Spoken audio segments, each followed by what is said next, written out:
Hello mga ka-home solar. For today's video, ipapakita ko sa inyo ang budget setup ko sa bahay, na 1.5 kVA inverter setup. Ginawan ko ito ng cabinet para hindi exposed yung mga gamit at for safety na din. Pagbukas mo ng cabinet ay magugulat ka, kasi ang gulo ng setup. Hahaha, nakakatawa. Pero meron naman po talaga purpose ang mga yan. Bakit ang dami ng MCBs? Una, meron po tayong main MCBs galing ng Grid or Meralco. Miniature MCBs panel box. Watt meter. MCB. Safety device. MCBs para sa heavy loads. MCBs galing solar inverter. MCB para sa water pump at magnetic contactor, na pag-usapan natin sa susunod ang purpose niyan. Yung last MCB ay para sa solar panel at battery.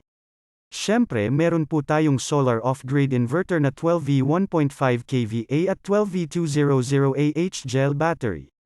Kaya po maraming circuit breaker, dahil hindi kaya ng inverter lahat ng load.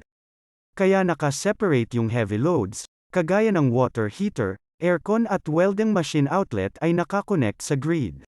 Pero yung ref, TV, electric fan at ibang outlets kasama na din yung water pump ay nakakabit sa inverter. Yung pag-wiring ko po ng setup na ta ay galing muna sa main grid MCB. Tapos papasok ng watt meter para sa power consumption reading, dadaan ito ng MCB papuntang safety device. Yung safety device ang magde-distribute ng kuryente galing grid o Meralco papuntang heavy loads panel distributor at solar off-grid inverter. At the same time po, yung inverter ang taga-charge muna ng battery dahil wala pang solar panel nakakabit. Dahil 90 volts po ang starting voltage ng inverter natin. Pero ang importante po muna ay meron tayong backup kapag brownout. Maraming salamat mga ka-home solar sa pakikinig.